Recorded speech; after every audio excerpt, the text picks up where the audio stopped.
AB ನ್ಯೂಸ್ಗೆ ಸ್ವಾಗತ ಸುಸ್ವಾಗತ. ನಾನು ಸೌಮ್ಯ ಸತೀಶ್. ಅಧಿಕಾರಿಗಳ ಬೇಜವಾಬ್ದಾರಿಗೆ ಬಲಿಯಾಯಿತು ಕಂದಮಗಳ ಭವಿಷ್ಯ. ಮೇಲ್ಛಾವಣಿ ಬಿದ್ದು 4 ಮಕ್ಕಳಿಗೆ ಗಾಯ. ಅಂಗನವಾಡಿ ಮೇಲ್ಛಾವಣಿ ಕುಸಿದು 4 ಮಕ್ಕಳಿಗೆ ಗಂಭೀರ ಗಾಯ. ಅಧಿಕಾರಿಗಳ ನಿರ್ಲಕ್ಷ್ಯಕ್ಕೆ ಪೋಷಕರ ಆಕ್ರೋಶ. ಚಿಂತಾಮಣಿ ತಾಲೂಕಿನ ಕಸಾಬಾ ಹೋಬಳಿಯ ದೊಡ್ಡಬೊಮ್ಮನಹಳ್ಳಿ ಗ್ರಾಮದಲ್ಲಿ ಅಂಗನವಾಡಿ ಕೇಂದ್ರದ ಮೇಲ್ಛಾವಣಿ ಏಕಾಏಕಿ ಕುಸಿದು ಬಿದ್ದು 4 ಮಕ್ಕಳಿಗೆ ಗಂಭೀರ ಗಾಯಗಳಾಗಿರುವ ದುರಂತ ಸಂಭವಿಸಿದೆ. ಶಿಥಿಲಗೊಂಡಿದ್ದ ಕಟ್ಟಡದಲ್ಲೇ ಮಕ್ಕಳಿಗೆ ಪಾಠ ಮಾಡಲಾಗುತ್ತಿತ್ತು. ಈ ವೇಳೆ ಮೇಲ್ಛಾವಣಿಯ ಸಿಮೆಂಟ್ ಗಾರೆ ಏಕಾಏಕಿ ಮಕ್ಕಳ ಮೇಲೆ ಕುಸಿದು ಬಿದ್ದಿದೆ. ಘಟನೆಯಲ್ಲಿ ಜೀವಿಕಾ, ರಿತಿಕ್ಷಾ ಸೇರಿದಂತೆ ಒಟ್ಟು 4 ಮಕ್ಕಳು ಗಂಭೀರವಾಗಿ ಗಾಯಗೊಂಡಿದ್ದಾರೆ. ಗಾಯಗೊಂಡ ಮಕ್ಕಳ ಪೈಕಿ ಓರ್ವ ಮಗುವಿನ ಸ್ಥಿತಿ ಚಿಂತಾಜನಕವಾಗಿದೆ. ಗಾಯಗೊಂಡ ಮಕ್ಕಳನ್ನು ತಕ್ಷಣವೇ ಸ್ಥಳೀಯ ಪ್ರಾಥಮಿಕ ಆರೋಗ್ಯ ಕೇಂದ್ರ ಹಾಗೂ ಚಿಂತಾಮಣಿಯ ಖಾಸಗಿ ಆಸ್ಪತ್ರೆಗೆ ದಾಖಲಿಸಿ ಚಿಕಿತ್ಸೆ ನೀಡಲಾಗುತ್ತಿದೆ. ಜೀವಿಕಾ ಎಂಬ ಮಗುವನ್ನು ಚಿಂತಾಮಣಿಯ ಶಸ್ತ್ರಚಿಕಿತ್ಸಾ ಆಸ್ಪತ್ರೆಗೆ ಹಾಗೂ ಉಳಿದ ಮಕ್ಕಳನ್ನು ಕುರುಬೂರು ಪ್ರಾಥಮಿಕ ಆರೋಗ್ಯ ಕೇಂದ್ರಕ್ಕೆ ರವಾನಿಸಲಾಗಿದೆ. ಅಂಗನವಾಡಿ ಕಟ್ಟಡ ಸಂಪೂರ್ಣ ಶಿಥಿಲಗೊಂಡಿರುವ ಬಗ್ಗೆ ಸ್ಥಳೀಯರು ಹಾಗೂ ಸಿಬ್ಬಂದಿ ಮಹಿಳಾ ಮತ್ತು ಮಕ್ಕಳ ಕಲ್ಯಾಣ ಇಲಾಖೆಯ ಅಧಿಕಾರಿಗಳಿಗೆ ಹಲವು ಬಾರಿ ಮನವಿ ಸಲ್ಲಿಸಿದ್ದರು. ಆದರೆ ಅಧಿಕಾರಿಗಳು ಸ್ಥಳ ಪರಿಶೀಲನೆ ನಡೆಸಿ ಕಾಟಾಚಾರಕ್ಕೆ ಹೋಗಿದ್ದಾರೆ ವಿನಃ ಪರ್ಯಾಯ ಕಟ್ಟಡ ವ್ಯವಸ್ಥೆ ಮಾಡಿರಲಿಲ್ಲ ಎಂದು ಗ್ರಾಮಸ್ಥರು ಹಾಗೂ ಪೋಷಕರು ತೀವ್ರ ಆಕ್ರೋಶ ವ್ಯಕ್ತಪಡಿಸಿದ್ದಾರೆ. ಆಸ್ಪತ್ರೆಗೆ ಭೇಟಿ ನೀಡಿದ ಮಹಿಳಾ ಮತ್ತು ಮಕ್ಕಳ ಕಲ್ಯಾಣ ಅಧಿಕಾರಿ ಮಹೇಶ್ ಅವರಿಗೆ ಸ್ಥಳೀಯರು ಮತ್ತು ಪೋಷಕರು ತರಾಟೆಗೆ ತೆಗೆದುಕೊಂಡಿದ್ದು, ಅಧಿಕಾರಿಗಳ ನಿರ್ಲಕ್ಷ್ಯದಿಂದಲೇ ಈ ಅನಾಹುತ ನಡೆದಿದೆ ಎಂದು ಆರೋಪಿಸಿದ್ದಾರೆ. ನಿಮ್ಮ ಹೆಸರು? ಏನು ಪ್ರಾಬ್ಲಮ್ ಏನಾಗಿದೆ ಅಂತ? ಅಂಗಡಿಗೆ ಹೋಗಿದ್ರೆ ಊಟ ತಿಂತಾ ಇದ್ದಂತೆ, ಮತ್ತೆ ಒಳಗಡೆ ಹೋದ್ರೆ ಅಲ್ಲಿ ಗೋಡೆ ಬಿದ್ದೋಗಿ ಮೋಲ್ಡ್ ಹಾಕಿರ್ತಾರೆ. ಅದು ಎಷ್ಟು ಮಕ್ಕಳಿದ್ರು ಅಂಗನವಾಡಿ? 10 ಜನನೂ ಅದರಲ್ಲಿ 7 ಜನ ಏನೋ ಊಟ ತಿಂತಾ ಇದ್ದಂತೆ, ಈ 4 ಜನ ನೀರು ಕುಡಿಯೋಕೆ ಹೋಗಿದ್ದಾರೆ. ಈ ಥರ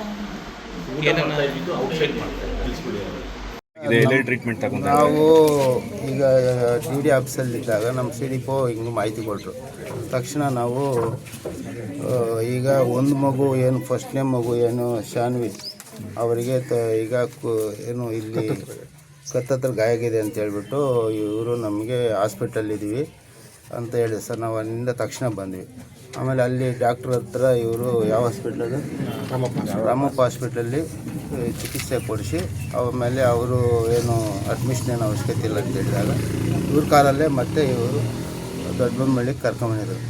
ಆವಾಗ ನಾನು ಅಲ್ಲಿಂದನೇ ಸೀದಾ ಇಲ್ಲಿಗೆ ಬಂದೆ ಸರ್. ಹೋಗಿ ಅವರು ಮಗುನ ನಾವು ನೋಡಿದ್ವಿ. ಈಗ ಮಗು ಏನು ಚೆನ್ನಾಗಿದೆ. ಅವ್ರ ಮನೆಯವರು ಅಷ್ಟೇ ಏನು ತೊಂದರೆ ಇಲ್ಲ, ದೇವ್ರು ದೊಡ್ಡವನು, ಏನು ತೊಂದರೆ ಆಗಿಲ್ಲ ಅಂತ ಹೇಳಿದರು. ಮಗು ಕತ್ತಿದ್ದು ಶಾನ್ವಿ 5 ವರ್ಷ, ಅವ್ರ ತಾಯಿ ಹೆಸರು ರಮ್ಯ. ರಿತಿಕ್ಷಾ ಅವ್ರ ಮಗು ಅಷ್ಟೇ. ಇಲ್ಲಿ ಅವರು ಇದಕ್ಕೆ ಹೋಗಿ ಏನು ನಮ್ಮ ಕುರುಬೂರು PSCಗೆ ಹೋಗಿದ್ರು, ಅದಕ್ಕೆ ತರ್ಚ್ಕೊಂಡಿದೆ ಇನ್ನು ಮೇಲೆ. ಅವರು ಡಾಕ್ಟ್ರು ಏನು ಹೇಳಿದ್ರು ಅಂತಂದರೆ ಅವ್ರ ತಾಯಿನ ಕೇಳಿದಾಗ ಏನು ಊತಿಲ್ಲ, ಊತಿದ್ರೆ ಮಾತ್ರ ನೀವು ಏನಾದರೂ ಸ್ಕ್ಯಾನ್ ಎಲ್ಲ ಮಾಡಬೇಕಾಗ್ತದೆ ಅಂತ ಹೇಳಿದ್ದಾರೆ. ಅದು ಏನು ತೊಂದರೆ ಇಲ್ಲ ಸರ್.